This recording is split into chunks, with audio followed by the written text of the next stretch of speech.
এই কনকনে শীতের মধ্যে আমার কাছে বায়না করেছিল মোমো খাবে। আসসালামু আলাইকুম, সবাই কেমন আছেন? এই কনকনে ঠান্ডা শীতে কুয়াশা, এত রাত্রে উঠে প্রিয় মানুষের জন্য মোমো তৈরি করা, আসলে কি বলবো, মনের মধ্যে অন্যরকমই আনন্দ। তা আমি এখানে বুকের মাংসের 1 পিস মাংস নিয়েছি মুরগির। এটার সাথে আমি দিয়ে দিয়েছি রসুন ছেঁচে, সেটা আমি ব্লেন্ডারে ব্লেন্ড করে নিব। চিকেনের সাথে ব্লেন্ড করে নিয়েছি, একটা বাটিতে নিয়ে নিয়েছি। তার সাথে আমি দিয়েছি কাঁচামরিচ কুচি করে, আর দিয়েছি পেঁয়াজ কুলি, সাথে দিয়েছি কিছু পেঁয়াজ পাতা কুচি করে, আর এর সাথে দিয়েছি একটা টমেটো কুচি করে। টমেটোর ভেতরে বিচিটাকে নিয়ে শুধু খোসাটা দিয়েছি, আর ধনিয়া পাতা দিয়ে স্বাদ মতো লবণ দিয়ে দিয়েছি। আর এখানে দিয়েছি কালো গোলমরিচের গুঁড়ো। কালো গোলমরিচের গুঁড়ো দিয়ে আমি এখানে সয়া সস দিয়েছি 1 চামচের মতো, আর সাদা ভিনেগার দিয়েছি 1 চামচের মতো। দিয়ে এটাকে আমি ভালো করে মিক্স করে নিব।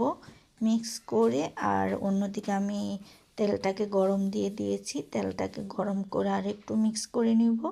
তো এই যে তেলটা গরম করে আমি ঢেলে দিচ্ছি সবটা। তেলটা গরম করে দিলে হয় কি, আপনার এই চিকেনের মিশ্রণটা অনেক খুব ভালো হয়, খুব টেস্টি হয়। তেলটা কিন্তু অবশ্যই দিবেন। তো দিয়ে আমি এটাকে রেস্টে রেখে দিয়েছি। রেস্টে রেখে দিয়ে আমি এখানে ময়দাটাকে নিয়ে নিয়েছি 2 কাপের মতো ময়দা, আর স্বাদ মতো লবণ দিয়ে সব কিছু মিক্স করে নিচ্ছি। মিক্স করে আমি একটু হালকা গরম পানি, কুসুম কুসুম গরম পানি দিয়ে অল্প অল্প করে মেখে নিব। এটাকে ভালো করে মেখে একটা ডো করে নিব। ডোটাকে ভালো করে হাতে মথে সুন্দর করে আমি একটা ডো করে নিব। ডো করে এটাকেও আমি কিছুক্ষণের জন্য রেস্টে রেখে দিব ঢেকে।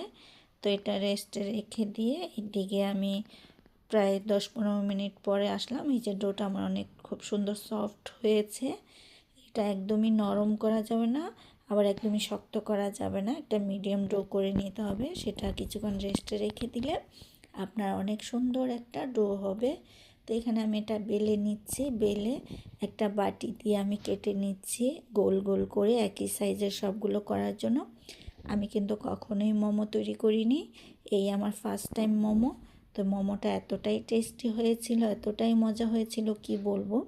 আমার রাইসামণি খেয়ে তো খুবই মজা পেয়েছে, সে তো একদম আনন্দে দিশাহারা হয়ে গিয়েছে। তো এখানে আমি 2 রকমভাবে মোমো তৈরি করব। তা আমি একটা মোমোকে ভাঁজ করে নিচ্ছি লম্বাভাবে, 2 পাশ থেকে কুচি কুচি দিয়ে।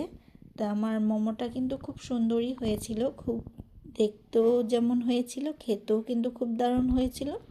তো এভাবে আমি আস্তে আস্তে সবগুলো মোমোই বানিয়ে নিচ্ছিলাম। তো মোমোগুলোকে বেলে এক এক করে সবগুলো মোমোই বানিয়ে নিয়েছি। একটা গোল সাইজের বানিয়েছি, আর একটু লম্বা সাইজের কোরিয়ান স্টাইলে বানিয়েছি। খুবই টেস্টি, খুবই দারুণ হয়েছিল। আপনারাও কিন্তু বাসায় বানিয়ে ফেলতে পারেন আপনাদের সোনামণির পছন্দের মতো এরকম কোরিয়ান মোমো। খুবই টেস্ট হয়, খুবই মজার হয়।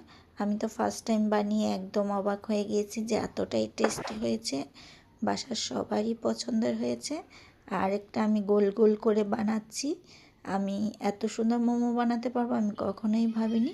খুবই সুন্দর হয়েছিল মোমোটা, খেতেও কিন্তু খুবই দারুণ হয়েছিল, টেস্টি হয়েছিল। আমার এই ভিডিওগুলো আপনাদের জন্যই তৈরি করা। আসলে আমি যেভাবে পারি একটু ট্রাই করি আপনাদের মাঝে নিয়ে আসতে, দেখানোর জন্য যে আমি যা করি, নিত্য নতুন রান্না করি বা কোনো কিছু বানাই, সব কিছু আপনাদের সাথে শেয়ার করতে চলে আসি। তাই এখানে আমি একটা ছাঁকনিতে তেল ব্রাশ করে নিয়েছিলাম, সেটাই আপনাদেরকে দেখাচ্ছিলাম। আর আমি যে মোমোগুলো বানিয়েছি সেগুলো আমি একটা ফ্রাই প্যানে পাতিলে পানি গরম করেছিলাম, করে তারপরে এই যে ছাঁকনিটা তেল ব্রাশ করে ফ্রাই প্যানে পাতিলাটার উপরে বসিয়ে রেখেছিলাম। এখন আমি সবগুলো মোমো দিয়ে দিচ্ছি। সবগুলো মোমো দিয়ে আমি প্রায় 15-20 মিনিটের মতো অপেক্ষা করব। এই যে আমার মোমোগুলো প্রায় হয়ে এসেছে। খুবই দারুণ, খুবই টেস্টি মোমো হয়েছে এই শীতের রাতে। আর সস দিয়ে মোমো খেতে যে কতটা টেস্ট, আপনারাও বানিয়ে খাবেন। আপনাদের সোনামণির বায়না ধরলে আপনারাও বানিয়ে খাবেন, আপনাদের সোনামণির বায়না পূরণ করবেন। আমার ভিডিওটা আজকে এ পর্যন্ত। আপনারা সবাই ধৈর্য সহকারে দেখবেন আমার ভিডিওটা আর বলবেন আমার মোমোটা কেমন হয়েছে বানানো। সবাই লাইক কমেন্ট শেয়ার করে দিবেন। আর যারা আমার ইউটিউব চ্যানেল থেকে দেখছেন একটা সাবস্ক্রাইব করে দিবেন, আমাকে সাপোর্ট করে আমার পাশে থাকবেন। আর যারা আমার ফেসবুক পেজ থেকে দেখছেন তারা একটা ফলো দিয়ে দিবেন, লাইক কমেন্ট করবেন। সবাই আমার পাশে থাকবেন, আমাকে সাপোর্ট করবেন। সবাই ভালো থাকবেন, সুস্থ থাকবেন। আর আমার মোমো রেসিপিটা কেমন হয়েছে সবাই জানাবেন। আল্লাহ হাফেজ।